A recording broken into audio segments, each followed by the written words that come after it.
I want to share with you how you can start using questions when reading so you get the most out of your reading sessions. And I think that one of the better questions to start the discussion here is, what is your motive for reading? And I prefer using the word motive, not just reason or goal, because motive implies movement. So what moves you to read? And for the context of this video, I came up with two general motives for reading. One I decided to call reading to find information, and the other one I decided to call reading to bathe in information. Let's talk about finding information first. And the leading question here is, what am I looking for? And this is important because reading is actually secondary to thinking, to finding and learning what's actually important and interesting to you. And depending on the information that you're looking for, the questions that you're going to ask will vary. And I want to talk about two specific types of questions that you're going to use for two specific types of information. The first type of information I decided to call key item information. Now, what key items represent? Key items represent simple, self-sufficient pieces of information. And they usually stand out because they're written differently than everything else in the text. So these may include names, dates, terms, or steps in a process. Now, we know from science that we can prime ourselves to find information that is important to us. So the question is, how do we prime ourselves to find exactly what we want? Well, just like the type of information that we're looking for, the questions are not necessarily complex. They're simple, yet sufficient to get the work done. So you can use who questions if you want to find names. You can use what questions if you want to find, instead of names, terms,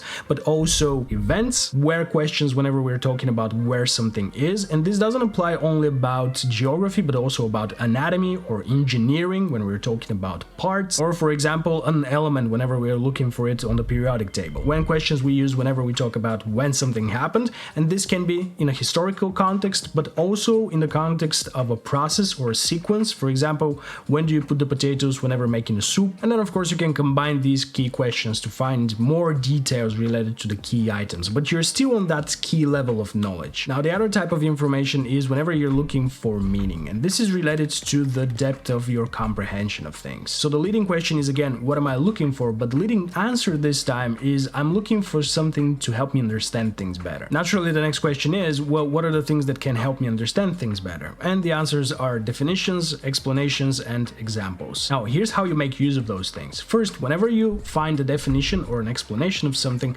ask yourself, how can I explain this in my own words? And if you find an example, then you want to ask yourself, what similar example can I come up with? And I would encourage you to frame the question with coming up with an example and not just giving an example, because giving an example implies that you already have something readily available, while coming up implies that you have to spend some time thinking and digging, because this is the actual thing that will help you form and build your understanding of the thing. And ultimately, you want to put this in writing, so it's not about just the feeling that you understand something, but you actually have articulated it and put it into words, so you have the actual evidence that you understand it. Right, so everything we just covered is related to you reading to find information. Let's talk about now reading to bathe in information. In this case, reading is the leading premise, so the time that you spend immersing yourself reading is what really counts. And there are two basic reasons for bathing in information.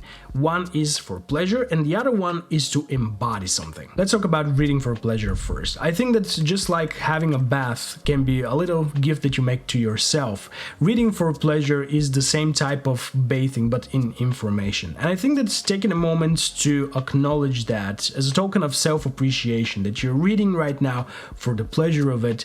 I think that's something valuable. It applies for everything that we just covered, and it also applies for everything that we're about to cover. So if you put that in the context of the questions that we just asked, first, what am I immersing myself? The answer would be something pleasurable. And then, why am I immersing myself in it? The answer would be because I deserve it. Okay, the second bathing information scenario is to embody ideas. So you're reading because you like the way an author thinks, the way that they express themselves, the way that they articulate and put their ideas together. So you're intentionally exposing yourself to this more so you can embody this way of thinking and articulating things. This may be related not only to an author, but a general topic of interest of yours. Maybe you want to sound a little bit more academic or scientifically to put your ideas together, or to be a little bit more story-like, or a little bit more humorous and playful with your language. This motive for reading also includes rereading things because you like the way they influence your thinking and behavior and perception about things. And if we were to put this in the framework we're following, the questions and answers would be something like this. First, what is your motive for reading? My motive for reading is to immerse myself in the ideas of an author or in a given subject, so I can learn to think in specific terms or to articulate my thoughts in a particular way. And if you want to go the extra mile here, you can actually do that by asking yourself, what is it exactly that I like about this author and how can I emulate what they do. Put that into writing and you naturally accelerate the whole process of assimilating certain ideas and ways of thinking. And one last scenario that I'd like to share with you for the motive of bathing in information is the one for language learning. There's actually a lot of research done on language learning and reading showing that reading in your target language